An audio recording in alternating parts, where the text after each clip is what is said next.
Good evening, dandies. Welcome to Undetermined, the podcast.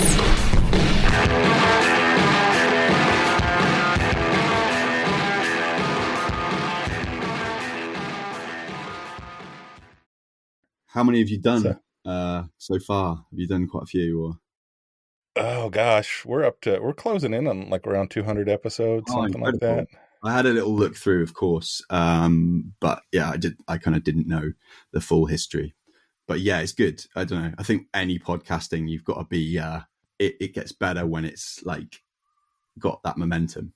I don't know. It's I've always my favorite podcasters are always the ones who are like just constantly on it. You know. Yeah, it's work, and we do it mostly for fun. I would, it'd be nice if we made money doing it, but we enjoy it quite a bit, and it really kind of helped us get through the pandemic. Absolutely. Yeah. Oh yeah, for sure. Yeah. Yeah, I did a lot of chats with other musicians through Instagram, just through Instagram Live. So that was like my way of continuing chatting to people when, not getting to go to, venues, which is, was different. But yeah, it was good to kind of at least keep in contact with some people, some people over in the States as well. So, yeah. So you got some connections over this way? Yeah, I mean, it's been really, really nice because, naturally we've been going for 10 years as a band, basically. So naturally we've played with some bands from the US who have kind of come over here. Bands like Mets who have become kind of good friends of ours. So, it's nice to keep in contact with them.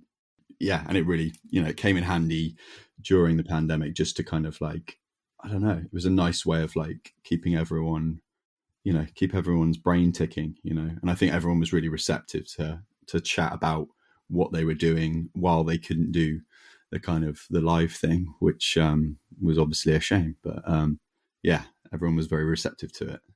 Awesome. We're really excited to have you on, and thanks for joining us. I'm Matt, by the way. I think we probably figured that out. Yeah, I can guess from the little recordings. So Matt and John, just to make it confusing. Yes, and John. And John. And we have another John, and from John TIMESTWO. In a way, I'm kind of glad that the other John couldn't join us. I was really kind of worried about that. It was going to be very difficult. Having three Johns in the room. There's obviously the famous British band, Three Johns, so we pretended to be them. I'll get that out there before someone else says it, but it gets mentioned a lot. Oh, I'm not even familiar with that. I was thinking more like They Might Be Giants has two Johns. Yes, they do, don't they? See, Lightning Bolt is two Brians, but they didn't have the courage, obviously, to call it Brian, so they went for Lightning Bolt instead, which is fine. We'll forgive them. Well, we do enjoy your band. Thank you very much. Quite a bit. Actually, kind of backed into John via one of your other projects. Is it Wkts? Is Total Wkts? Is that how it's pronounced? Yeah. It's nice that it's nice to see that it's spread, through that was definitely something that kind of came through the years of kind of being locked down a little bit. And thanks for mentioning that. Yeah, Total Wkts. It's off a cricket scoreboard. So like obviously the sport. I assumed it was a cricket reference. Yeah, if I'm kind of really honest about it, like I kind of moved out to my parents during, like, basically out of London because I was in a shared house at the time, and it would have been very, very difficult to be kind of cooped up with two other people. So I was kind of felt like I was doing them a favor as well. But I kind of only had a laptop and a phone, and I kind of said to myself, you're not allowed to kind of work with anything else. You have to work with what you've got at your arm's length. So I started making some tracks, and I would take them out running with me. So I would kind of make the song and then kind of go out and think about lyrics or, hooks or whatever. And basically I just saw the sign as I ran past the cricket pitch, and I was like, if the whole spirit of the project is going to be kind of quite on the fly, then I should just take a bit of text that I found in the location. So that was kind of where it came from, really. Nice. Yeah. I don't understand the rules of cricket, so I used to play it, but I don't understand it either. So don't worry. Very, very British. Well, obviously there's other countries who love it, but hasn't really translated to America very well, has it? no. Yeah, no. It's what is that? The game and that movie, The Fantastic Mr. Fox. You know, when they're explaining the rules. I don't know if you've seen that. That's exactly how I feel about cricket. It makes that much sense to me. It's quite unique, especially with like the idea of all dressing up in white and having sandwiches at lunchtime and things like that. Right. It's all very quintessential. And when I used to play at school, I mean, I just went to like a kind of a state school.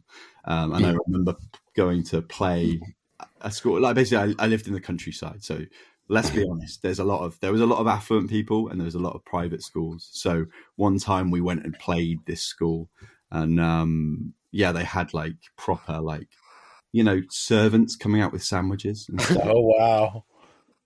I think I played really badly just because. Did you go like hunt a fox afterwards? Yeah, I think I got out for a duck, which I don't know what that means, but it sounds good to prove the point that it hasn't really translated in America. So, yeah. But the sandwiches, I blame the sandwiches, not my ability at all. I'm sure you're better than us. Yeah, I used to play as a wicket keeper, which is basically you stand behind where the batsman is. That's the guy with the wooden thing trying to hit the ball. It's a bit like baseball. So I'm behind, and basically someone's bowling like this really hard ball at your head, basically, and I just had to try and catch it. So, yeah, I don't even know whether I liked it that much, but it's certainly a bit of, you know, a slight danger of mortal injury, you know. And, yeah. Which is what you want when you're like 15 years old, you know. Oh, yeah. And I think it would really improve American baseball if we stopped for sandwiches. I think, well, I mean, we have the 7th inning stretch. We do. It'd be great, though, if servants came out on the field and right. We got with cucumber sandwiches and tea. Yeah, not your style sandwiches that are like the size of like a baby, like little finger sandwiches. Yeah, with cucumbers in them. You've got. I wouldn't go here. No, I don't think it would fly, to be honest. You can maybe get away with like selling mini hot dogs or something. Yeah, I think that's right. More along the lines. Again, I don't think it would improve performance on the pitch, but, you know, whatever. So when did you pick up drums? When I was 15 years old, I was kind of lucky because at my state school, they had basically a drum teacher, and you could pay probably like quite an affordable sum, like not too much, and you got kind of taken out of your lesson to do like an hour. Obviously that would be quite attractive to probably anyone who's at school, but I think I just kind of got a bit of a bug, like it was actually in primary school. This teacher, I think she was called Mrs. Brace, she like started up this like she called it a jazz band. It wasn't a jazz band, right? It was like just people hitting things. And I got a snare, like I got given a snare drum, and I was just like, from then on, I just kind of like was like, oh, I want to do this. And I think around about that time, my brother, who's like 2 years older, my brother Phil, he had a lot of friends who kind of started giving him albums on CD. So I did the typical thing where you got it kind of like filtered through from your older brother, which is quite funny because he's less into this type of music these days, but he probably was quite a gateway into various bands when I was a kid. So I got a bit hooked on that. And then this probably shows, obviously my age, but this is like kind of just when the internet's in its like infancy. So I went out and bought magazines from like my local newsagent. So like the little local shop. And they had, they had certain magazines. I think Melody Maker, which turned into NME at some point. So like, I just started getting into that subculture of reading about certain musicians and, just getting interested about this idea that someone would go and play live, But it was very much through like printed media as opposed to the internet. And then obviously the internet kind of gradually improved and well, you could say improved. But yeah, kind of like evolved. Yeah. And then I kind of followed that and really got into, certain bands. Yeah. Our era was a little bit pre-internet. So yeah, definitely understood. You looked through the magazines and whatever you could find and mixtapes that friends would come up with because we lived in like a small town that didn't get a lot of exposure. It's the same, really. Yeah, I grew up in a town that had probably one bus, like one hourly bus. So you could get to the nearest town on that bus, which like you won't know about it, but it's called Swindon. It's where I was born, and it's known for being a bit crap. Like it's become a symbol. Like it's actually used in a lot of like pop cultural references in kind of quite famous, famous films and TV as a perfect town of mediocrity. So I think it's in Spaced, which is, this is a nice segue here, but has I don't know whether you know Simon Pegg, who. So he's in Mission Impossible now. He's done all sorts, but he's actually a big fan of John, like the band as well. So he's right on. Yeah, so that's quite a funny thing. But anyway, I'm moving away from the point. But yeah, it's used in that. It's used in The Office, which was obviously had a US remake. I think it's about a paper mill, isn't it? It's, the UK one is about a company that makes paper, and the main office is in Slough. And the other office is in Swindon. It's like they're very commuter belt towns that don't, they're not really that well touched by culture in the UK. So they kind of get used as these very English, mediocre places. I don't want to speak too badly about the places because everywhere has its charms. But so yeah, that was where I would go to buy, my first singles. So it was really about going into these shops and getting on the listening posts and listening to stuff and kind of leafing through things. But that was there was a genuine sheer excitement for being in those shops. And I still have that with record shops now, but obviously it's inevitably different because of the effect of the internet. Yeah, I always we've spoken to a lot of two-piece acts and enjoy a lot of two-piece acts. I think you're the first though where we have the drummer doing vocals. I always found that extremely difficult to do. I mean, I'm just going to get Phil Collins out of the way because everyone. So I'm just going to say Phil Collins now, and then so we don't have to go back to him.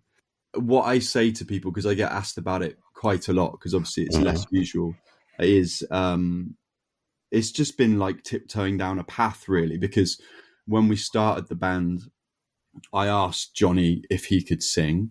That's my fellow Johnny to differentiate. And he kind of said no. He didn't have any experience. He wasn't really, I think he was quite worried about being able to do that and play guitar. I mean, he's a very, very good guitarist. He is. But so I kind of said, well, I've got a little bit of experience from kind of, childhood bands. I tried to do some little backing vocal bits, but so I started off with just very repetitive lines. And I've because I come from an artistic side as opposed to a musical side, I always probably had quite an interest in writing anyway. So lyrics wise, that was something that I was already kind of excited about doing. And then obviously it's just been a kind of 10-year wonder where now I really know how I land my lyrics with my body. So it's very rarely do I actually write anything that I like. I always know that I can do it. It's almost semi-conscious now, but I think that's just from practice. So what I always say to people is like, it's just been a steady wander, and I've just become more comfortable. I think you could probably hear that in the records. No, that makes sense. Just finding like some riffs, it doesn't work. Yeah, it's just a case of knowing a beat and knowing how you can land syllables. It's very rhythm based. Obviously, I might not be able to do massive ranges compared to some bands in terms of like, I don't think I have a necessarily traditional singing voice, but it's certainly improved. I'm kind of I think I can do more as we've gone on, which is satisfying, kind of in an accidental way, I suppose. I didn't necessarily see myself as a singer. I just kind of wandered into it. Well, it works. Yeah, I mean, if it works, that's the key thing. And I seem to have this ability to get quite a vibrato on certain syllables. So I often have a question from people. They're always like, "What pedal do you use on your vocal?" And I'm like, I don't use anything. It's just literally all done in the throat and the diaphragm, which people get really confused about. Other than obviously a bit of reverb, like when you play live, just to kind of bed it into the rest of the instruments. But I think people often think that I have something magical plugged into my head, but I don't. I think it's really cool in the regard that when you're keeping your own time, for vocals, and you don't have to watch for those cues or anything. I mean, you know when, the note should hit, when the lyrics should come in. It makes the band sound a lot more solid, I think. Mm-hmm. It's just a really cool aspect of it. But I often tried that when I was I'd fiddle around with drums a little bit, but I could never sing at the same time. It's just like, because it's so rhythmic, the delivery, like I accent on the snare drum with certain syllables. So like that's kind of what I'm trying to get at, is when I write, like when I'm landing certain things, and it just creates this really nice dynamic between the drum hits and the syllables. So I'm not going to like compare it to rap or hip hop, because it sounds, so much different, but it is very rhythmic in the sense that, it does, from the point of writing, it is thinking about the rhythm. Like I don't just write, the words down and then apply it. I'm kind of listening and then putting it through that structure, knowing that structure's there, I guess. Yeah. Have you had a chance to come over to our side of the Atlantic? It's a shame, but we haven't yet. We do have an agent out in the States, and it's something that we've been chatting about since just before 2020, when the world went to hell. So we kind of had got to that point, started chatting, and then like obviously everything kind of cooled off, and we just stayed in touch, but I think it's just looking for a good opportunity, the right opportunity to get over. But it's something we definitely want to do. It's just how and when. But I have had some conversations with fellow musicians. So we have we're really good friends with a band called McCluskey. I don't know whether you know of McCluskey. Sure. Yeah. Yep. So, our buddy Conan Neutron. Yeah, Conan's playing with. That's what I was just thinking. Yeah. Oh yeah, Conan Neutron. Yeah. They supported on the probably about 2-3 weeks ago, didn't they? And then they're doing some other dates in a couple of weeks or something like that, I think. But yeah, so Andy's a good friend, and he's kind of talked about us going over with them at some point, but obviously not this time round. But so there's some things underfoot, but it's just taken a long time. But it's something that I really, really want to do. Yeah, I want to plug real fast since we just mentioned Conan. Have you checked out his new project, Action Chief? No, I haven't. It's really, really fucking good. Yeah, it's great stuff. I'm gonna write it down now. Yes, absolutely. Now, get the sound of the pen on the podcast. No, he's one of our best friends on the podcast. Oh, actually, nice. We really like him. Hard working dude. Yes, he is. Constantly busy. But you've played with some other great acts. You did some work, or you toured with Idols too for a little while. Is that true? Or? Yeah. 2018, we went round, I think it was 13 countries with those guys. So that was just, I mean, they were already on the ascendancy then, but we've known them since the kind of start of the curve. So it's been a very interesting thing to watch as someone kind of connected in a kind of friendly capacity, because we played with them. It's a typical musician thing, but we played with them on a Monday night in London and really got on with them.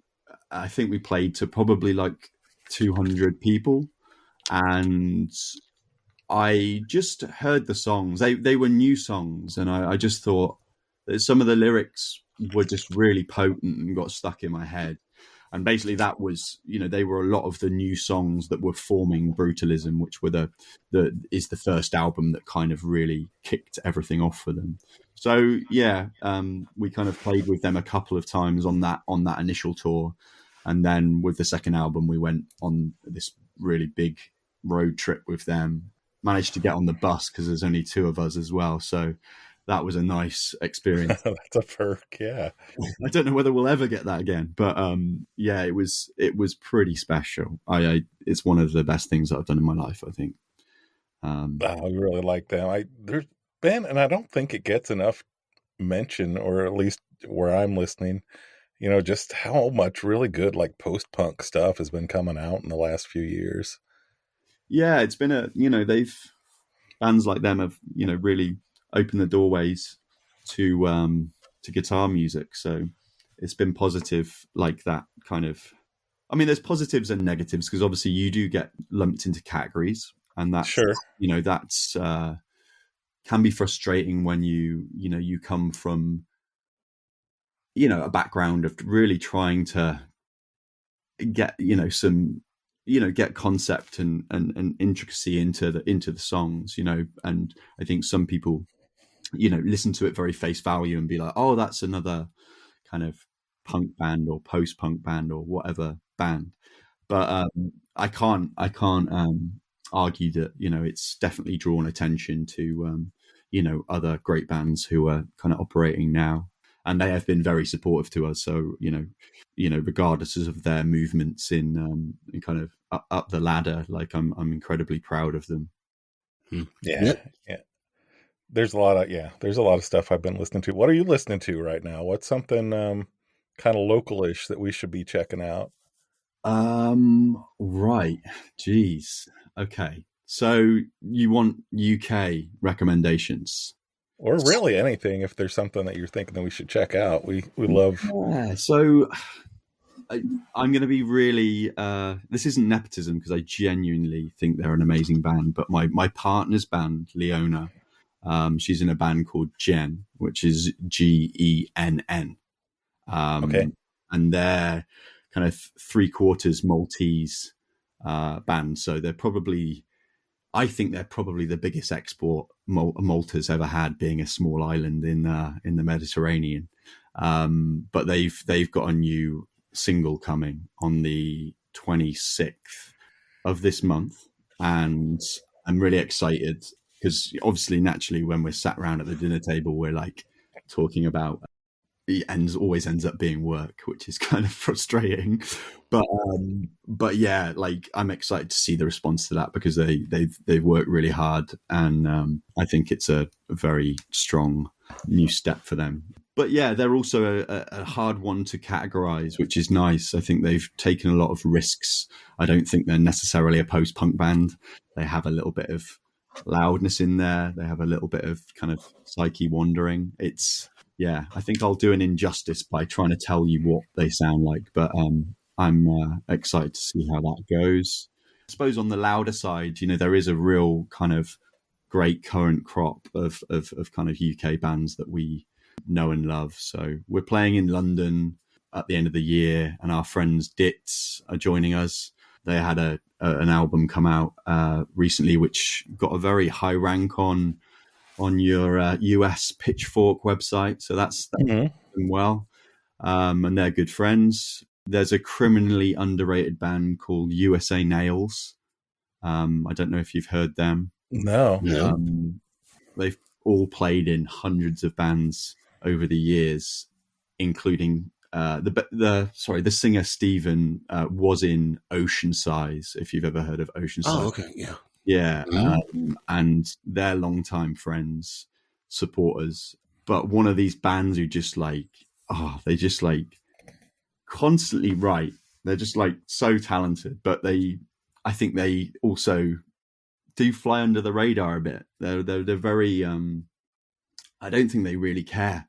They just literally keep going. It's kind of inspiring to watch.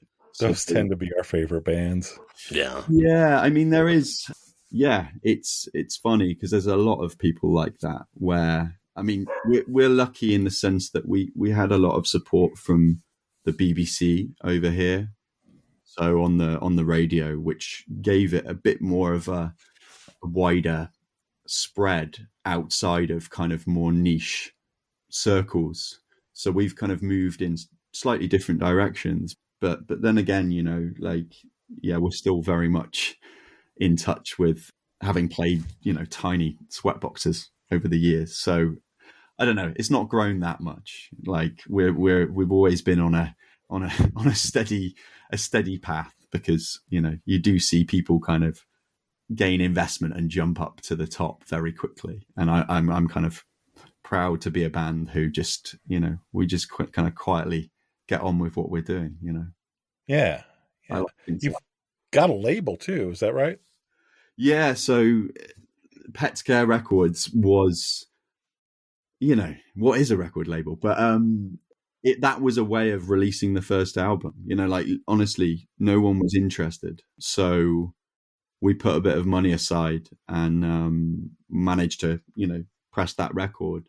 And I just started self-distributing it. And we kind of built this very unique model whereby I got to know loads of people in record shops all across the country. So I just, I did it as a means to an end and then became, aware that actually, it was really benefiting us because, people weren't taking the cut out of it.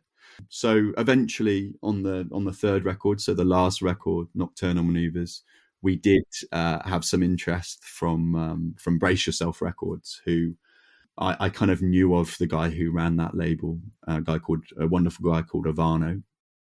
And basically he was just really excited about kind of helping us to, I suppose, expand the campaign. So we decided to kind of co-release it together, which was, I don't know, a very nice thing of him realizing that we had already put in a lot of the legwork, over with our label. So that's kind of been a really nice collaboration to try and make it slightly more international. But, we're still really proud that it's a lot of our, people say DIY all the time, but it's a very kind of cottage industry, and that's, I enjoy it. I like doing all the little bits as well. So some people hate it, but I like it.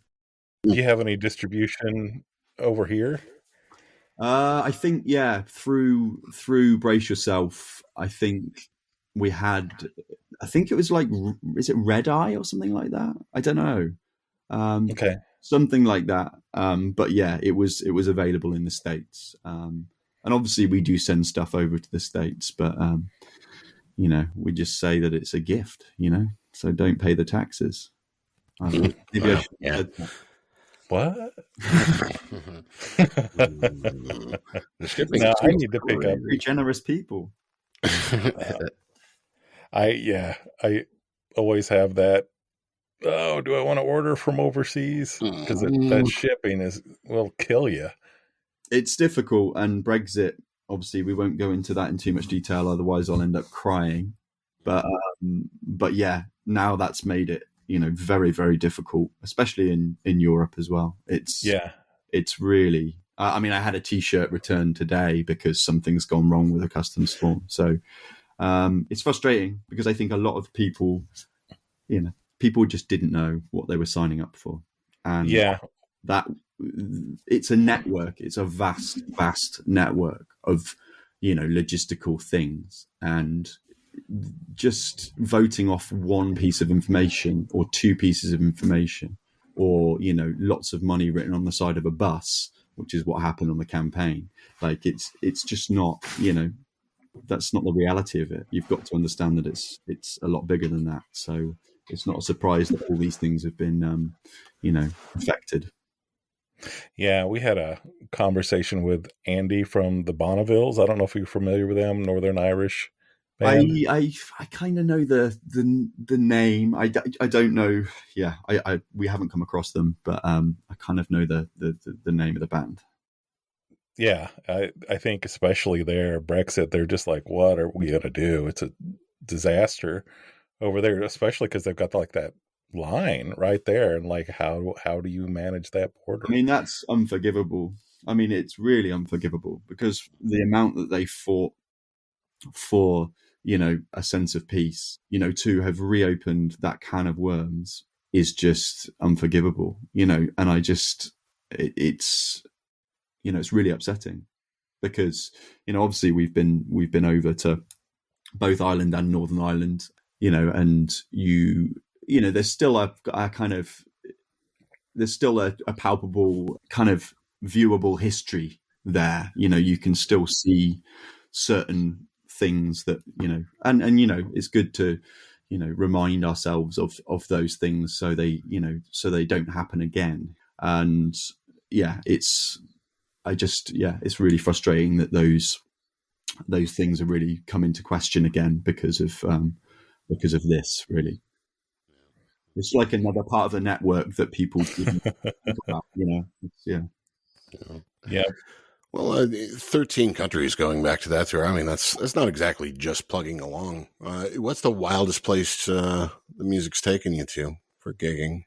Oh, geez. Like we've had some really special ones. Like, that tour, just amazing venues. So somewhere like Vera in Groningen in the Netherlands, it's like playing in a museum. I think they probably had Nirvana, like bands like Tad. You look through the logs and you're just like you're on kind of hallowed territory.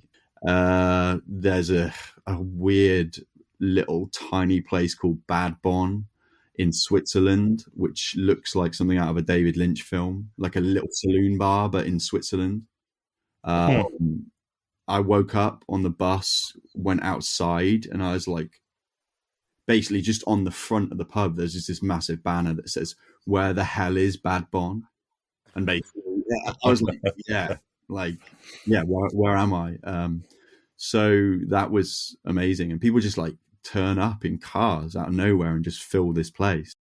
Yeah, we played in like an old ironworks in Pau in the Ferronnerie in south of France, which again is this place where you're like, you're scared no one's going to turn up, and then just suddenly there's cars like arriving out of the mountains, and you're like, oh, this works. The Bataclan was just a wild thing to have done with idols beyond the kind of like, obviously the terrible events that happened there. Just that place had a history before that anyway, right?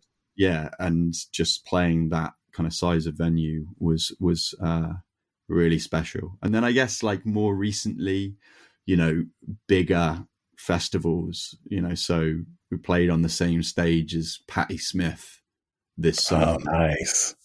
It's just a bit wild. Like, the thing is like, we're fully capable. We know what the show's like now, and we know we're very comfortable with how we kind of go about doing things.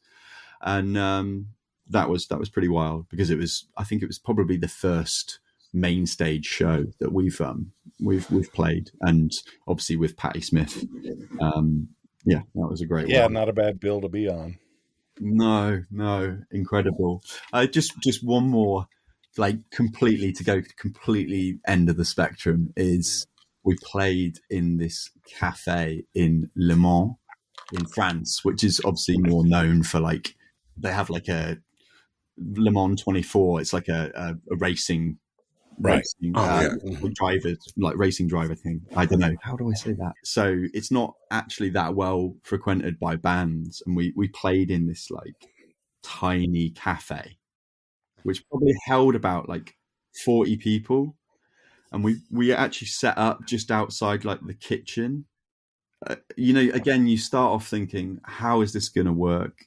And then by the end of the night, like, the promoter, like, cooked us like a fait maison meal, which is like a very specific, you have to show that everything is like organically bought or foraged.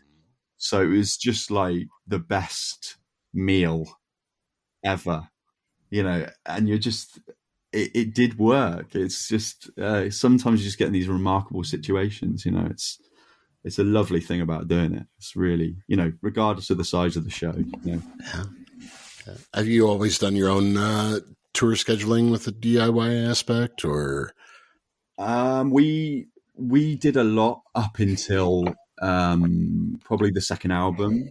After the second album, I basically booked the second album tour in, I think it was probably 2017 or 18. I can't remember. But basically, I was like, ended up booking a tour that was probably like of the level of, an agency. Mm. And we had a lot of people thinking that we had an agent, which was, it's flattering, but it's also counterproductive, because you're like, nah, like, where are they? Right. And so a good friend of mine, Simon Bailey, who is a very, very good promoter, one of our real close promoters, he said, this is ridiculous. Like, I'm going to speak to someone. And within a day, and we managed to meet up with our wonderful agent, Scully. He's called Scully. And X-Files. He's exactly. Agent Scully. I only realised that half a year afterwards. But he's called David, but he likes Scully, so he sticks. Nice. But he's actually from the US, so he is great, because he used to play in a lot of punk bands in New York, I guess. So he's someone who really understands routing. He understands the demands and like the stresses on an artist. So he's got this like very musician's head whilst being in a kind of business mind as well. And that, agents aren't all like that. I've seen firsthand agents putting bands on like some ridiculous journeys. I won't name names, but like, there was one, band who we played with who had to do a ridiculous journey at like really early in the morning, and couldn't get into the hotel once they arrived, and all sorts of stuff. So knowing that someone's got your back goes for a lot. So yeah, Scully's fantasky. And awesome. Well, New York's a tough place to cut your teeth. Yeah, no, I can only imagine. I mean, he used to play in a band called Men, Women and Children, who were kind of around the same time as like Glassjaw and people like that. I think the bass player from Glassjaw was in Men, Women and Children. So I didn't realize that till way afterwards. And he actually also was a session drummer in Razorlight when he moved over here. So he's got a real big experience of being a musician, which has really helped us to when we've been booking tours and stuff like that. And we're obviously in pressured times, but he's just worked really hard with us, and we can't thank him enough. Nice.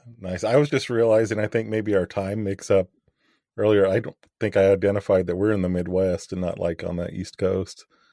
Yeah, no, I think I Googled, but I obviously got it wrong.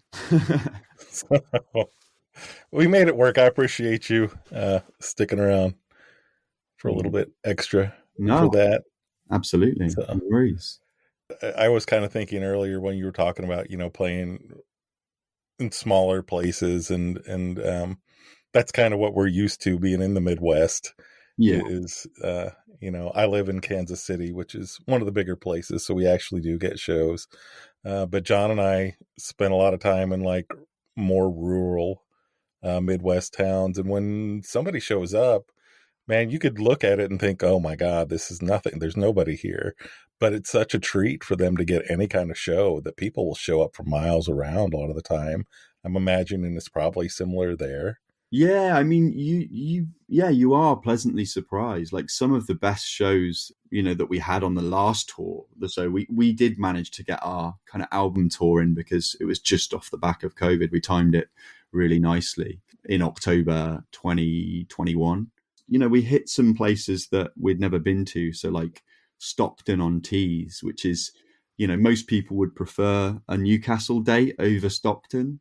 And, you have nerves about it because you just don't know what those towns are like. But we had a, wonderful, show and audience there.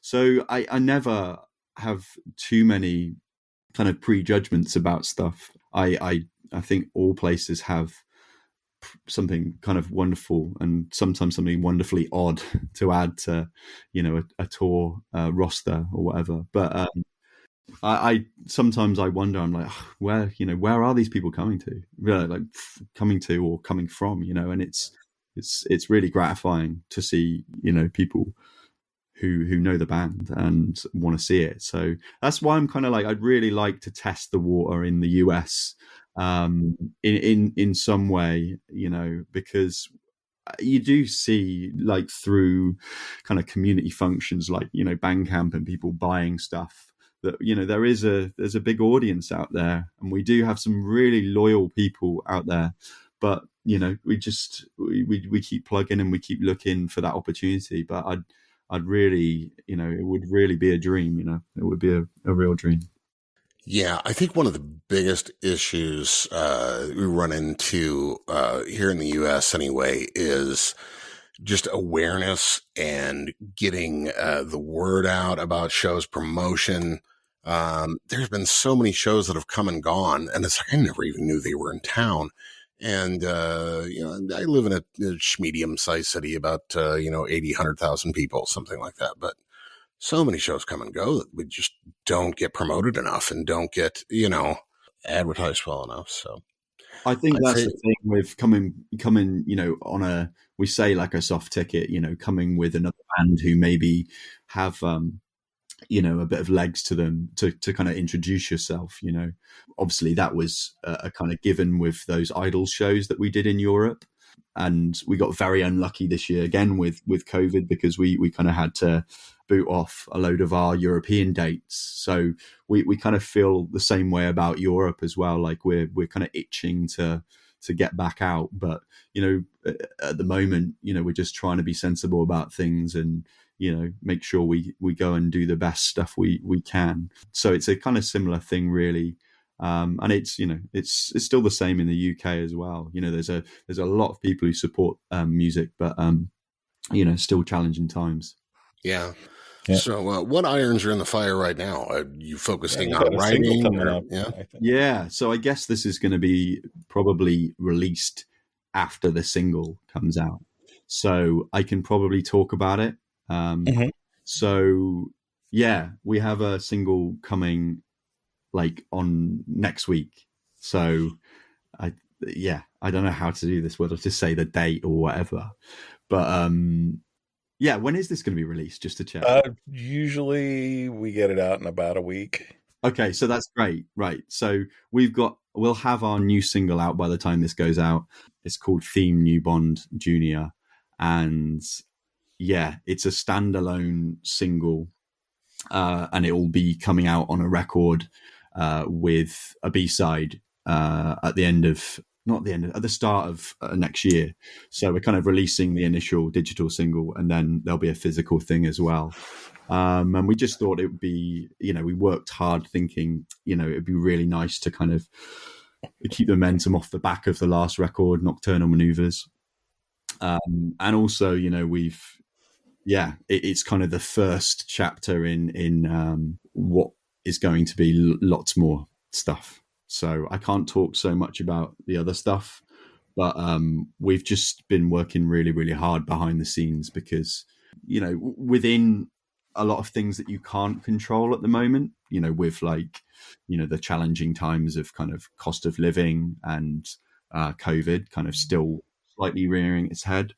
We've just really focused and sat down and said, well, what can we control here? And that's, just continuing to write, stuff that we, really enjoy. So, yeah, it's been a real pleasure to be back in the studio.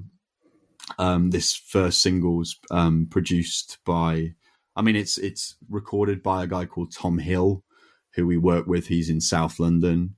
And then we decided to work with Seth Manchester, who's over in Rhode Island, on mastering. And he's, they're both absolute wizards. They're both incredibly detailed about what they do. But Seth's, he's recorded and mixed a lot of stuff that we like. So the last Mets album, the last album by Big Brave, who are a fantastic band, and lots of the Battles stuff as well, if you know Battles. I don't. I'm not familiar. Check it out. My pen's getting a workout too here. It's recorded. He's That's true. very, very good at what he does. So it's been a privilege to kind of work with him and also change up the process because, we're, after 3 records, it's quite nice to change up, the sound and the ambition. All right, on. Wow. What shows do you have coming up? Are you doing any or just focusing on So part of the parcel of kind of putting the single out is they're kind of being celebrated at the end of the year with 3 shows that we've organized that are all kind of curated shows in 3 major cities that are very loyal cities to us. So we've got a London show, a Bristol show, and a Leeds show. So that's kind of covers a fair bit of the country. We wanted to kind of put together a show with other artists who we're excited about. So it was not necessarily a mini festival, but, slightly bigger bill than just, 2 bands or something slightly bigger than a standard headline show. So, yeah, we're really excited for those. And we're kind of prepping some of the new material for that. Excellent. Well, we're looking forward to hearing stuff and would love to see you over this way. So is the best place for people if they're wanting to maybe check out some of your stuff or buy some of your stuff, like Bandcamp or other places? Because we're so difficult to find, being called John. Yeah. Or John times 2, whatever you want to call. I got a pretty nice website going finally. So johntheband.co.uk. That acts as a kind of a way of getting to everything quite nicely.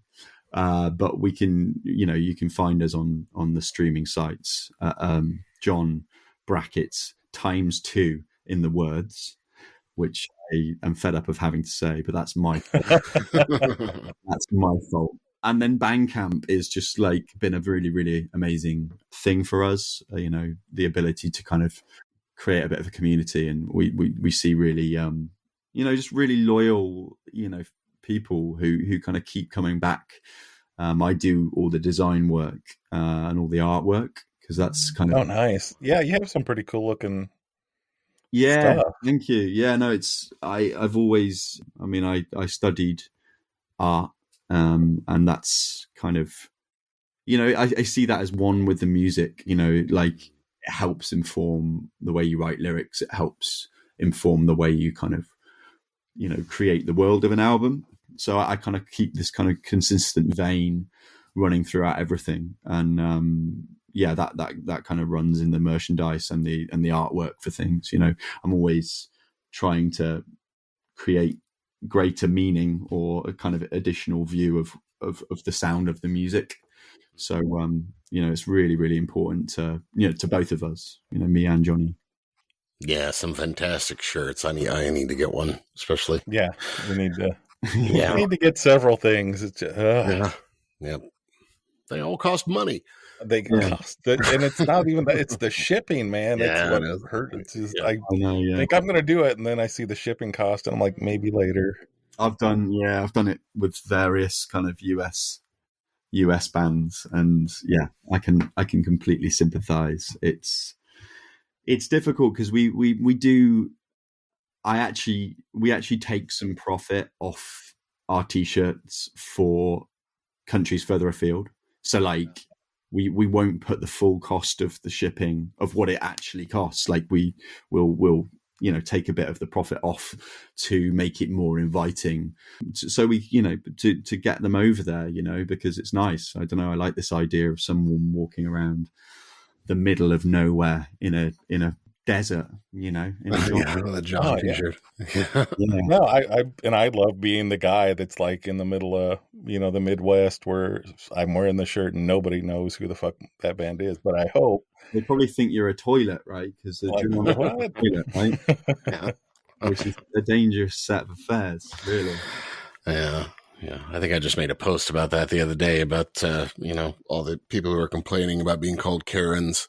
Yeah, it's like nobody ever. Yeah, it's like you just quit using that name. It's, you know, it's not fair to us Karens, like all the Johns out there. It's like, yeah, we've been synonymous with punters who pay for sex and, you know, toilets for our entire lives.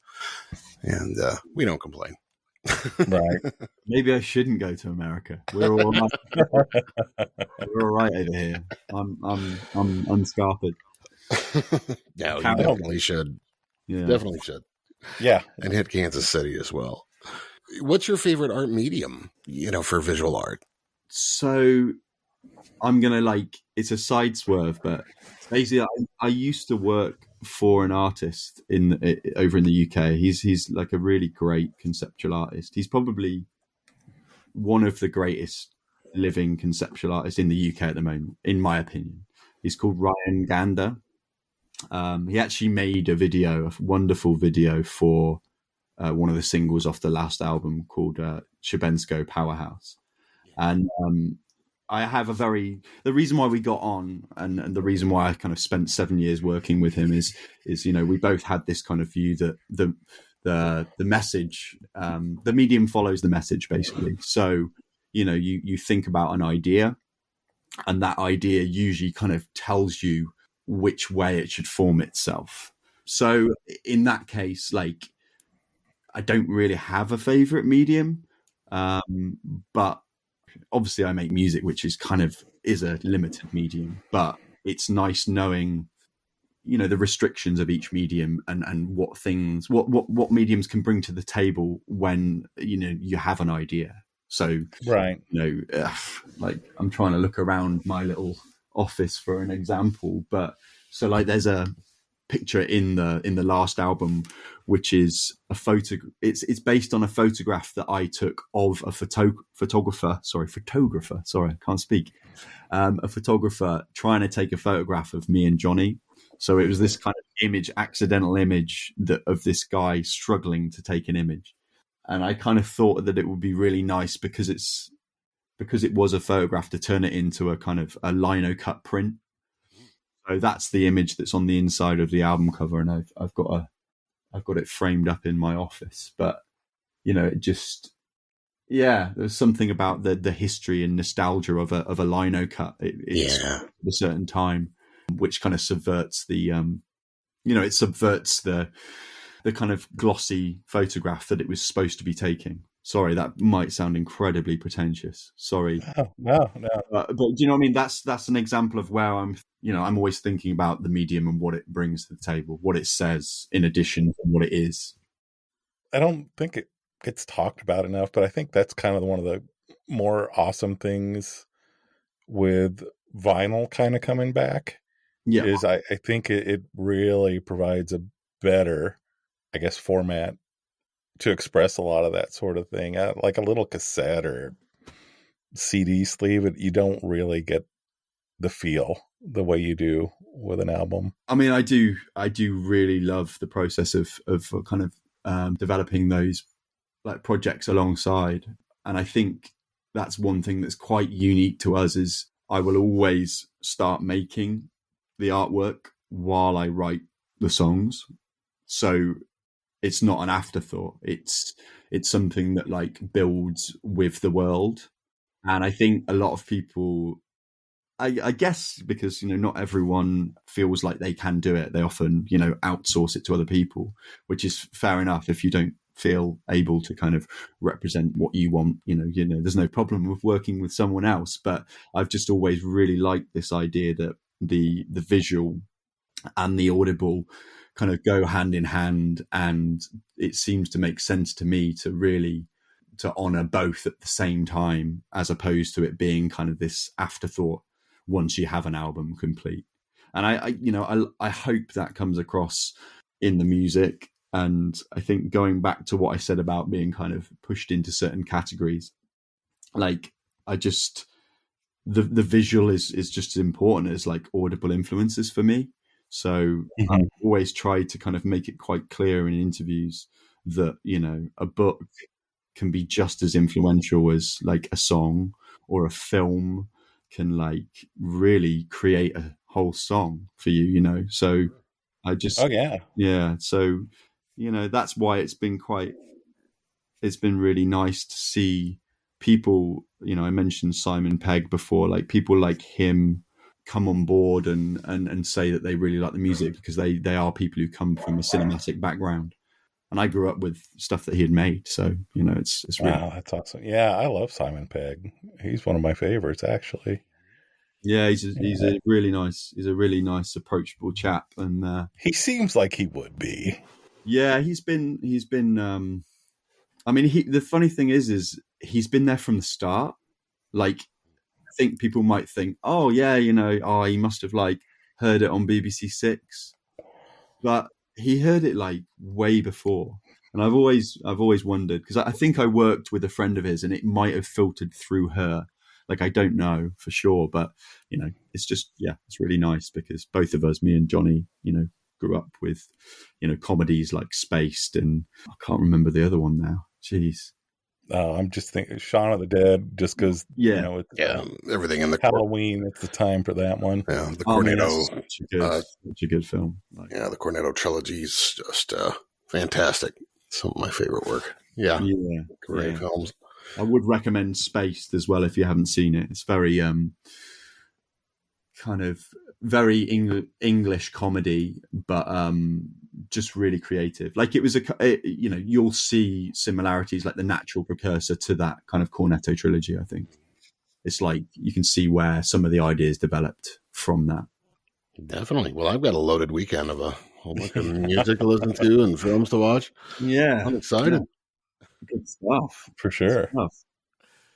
Get some stuff to pick up. I was thinking about too, like just how I think a lot of 2-piece acts I found they kind of have that, and it may not be exclusive to that, but more of that I want to be hands-on with a lot of stuff that's going on, and that's kind of how it ends up being a smaller, like in terms of members project.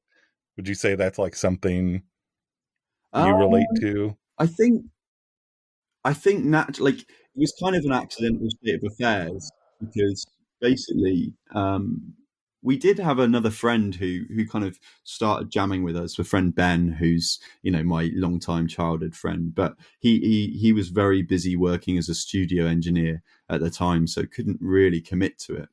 So it kind of came out at the time because we both finished university, and you have this, the seeds of university kind of disperse. Everyone goes different directions. And I think me and Johnny, we always knew we gravitated together because we both enjoyed talking about music and playing music. But then we became aware that we were kind of the only two kind of remaining in London. So it kind of became a bit of a coping mechanism, having gone into the kind of wider world of work and kind of realizing, we really want to kind of get together and have this, after work club and just make some music together. So I wouldn't say, I just don't think we ever felt like we needed anyone else, really. And Johnny worked out a smart way of playing through a bass and a guitar amp, so a kind of switching of octave pedals, because he's worked in guitar shops for 15 years, so he's very he's very talented on the kind of like technical side. I think he's so he's like switching out amps. No, mainly like setting up guitars and minor electrical stuff. He, like, to be honest, he's like fixed so many people's guitars, like big acts who are much more successful than us. It's funny, he'll just be like, he never really mentions it too much, but he's done a lot of bands' guitars. It's quite nice because he'll tell me and I'll be like, yeah, you made that sound good. It sounded good on telly at Glastonbury. Do you know what I mean? And it's kind of his handiwork. That's fun. Yeah, we're friends with I don't know if you're familiar with the American band Shiner. I know the name. Yeah. Josh Newton. Yeah, is their guitarist. He's also the guitar tech he's been guitar tech for a lot of high profile bands. Really good guy. Right now, I think the main one he's doing is Kings of Leon. Oh, really? Oh, yeah. I mean, there's a lot of people who kind of flirt in between stuff. Johnny's always quite liked his kind of autonomy, because obviously if he went out on tour, then he would be kind of limited on the other things that he does. So he's a really successful furniture restorer as well. So I think that would obviously it would limit what he could do with the band and with that. So he's had lots of approaches from many bands, but I think he's quite happy with his lot. But he does do the kind of remedial stuff before people go on tour. So there's lots of guitars coming through his hands, and he's just a bit of a man about town. He knows a lot of people now, so he gets approached a lot privately to do stuff. Right on. And he still works on Denmark Street, which is the famous kind of London street of guitars.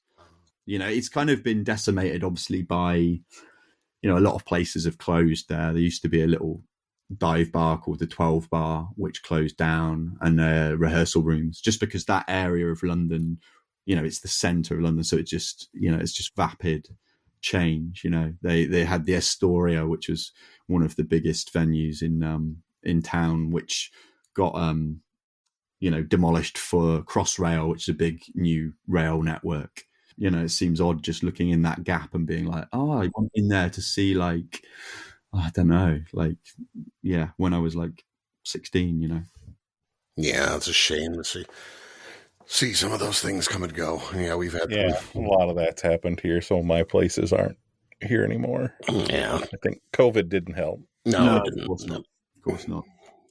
We are still lucky. We're kind of blessed with some real, there's some real nice spit and sawdust places in London that have kind of become accidental institutions. So like shout out to Brixton Windmill, which is you might not know, but basically there's this kind of common thing in the UK where if there's a flat roof pub, like known for being really like rough, it's like, don't go in a flat roof pub. And basically this place is a flat roof pub, and it certainly had a dog on top, which is called Roof Dog. And it became this kind of signature character, like this big Alsatian. I think they've got a new one because original Roof Dog died, and then they had Roof Pup. I don't know where they're at the moment. But it's this legendary rite of passage for any musician in London, the Brixton Windmill. And they still get like lots of secret shows for very big acts because they're just known for being slightly legendary. But the sound that they get out of such a tiny room is like remarkable. It's I love those kinds of places. Honestly, it's a special place. And we know Tim the Booker very, very well because he used to live near us when I lived in London.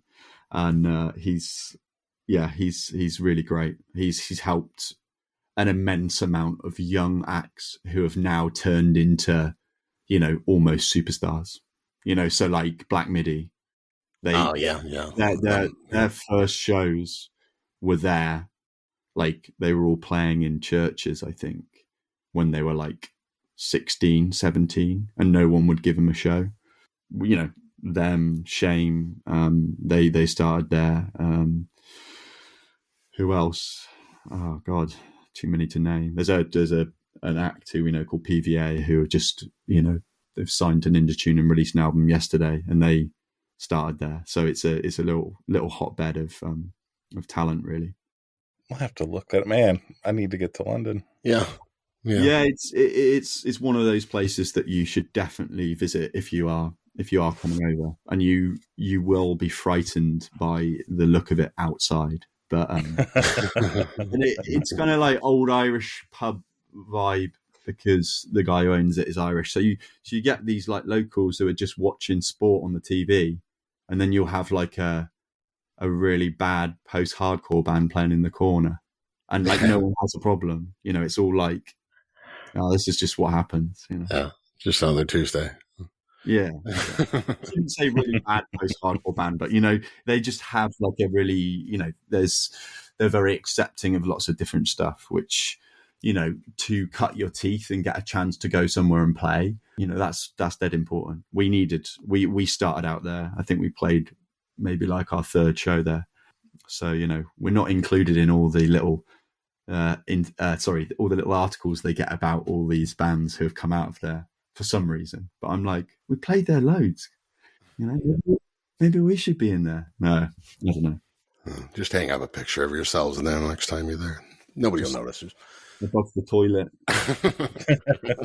With the graffiti. No, I've started putting our stickers in different places. Sure. Yeah. Stick them in a do that. Yep. All right. Well, we don't want to keep you on all day or the whole night as it is, but John, it's been great talking to you.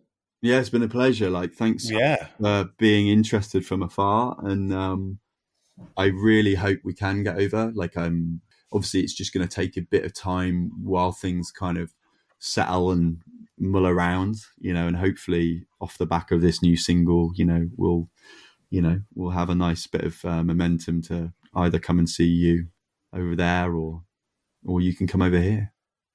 Yeah.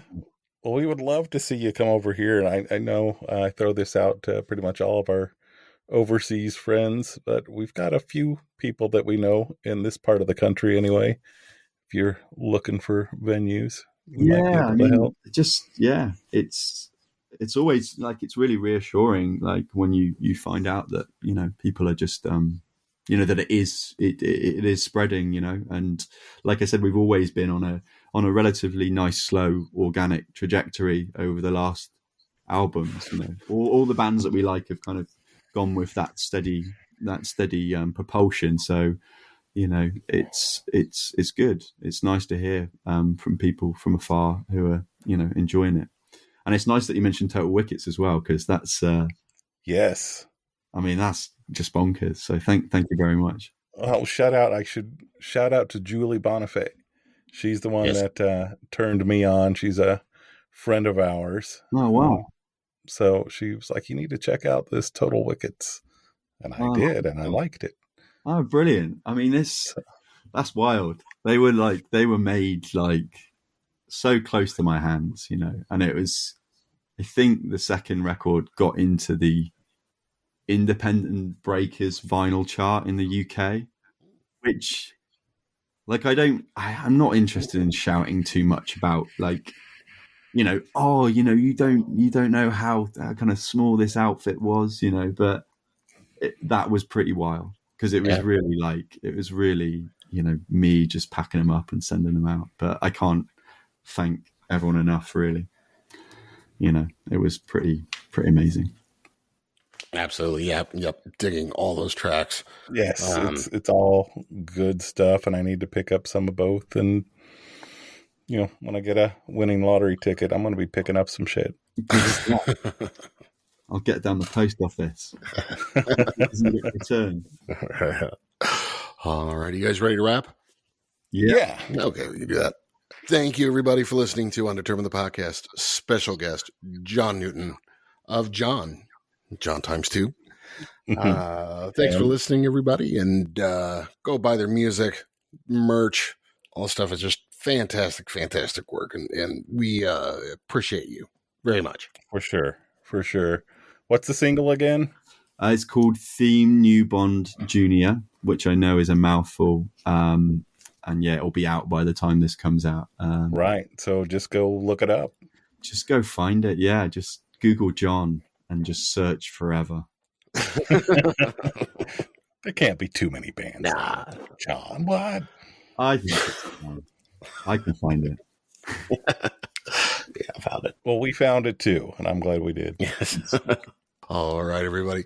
Have a great week. And and if it's Bandcamp Friday too, remember that all the proceeds go to the bands. So pick it up then. Have a great week, everybody. Bye-bye. Bye.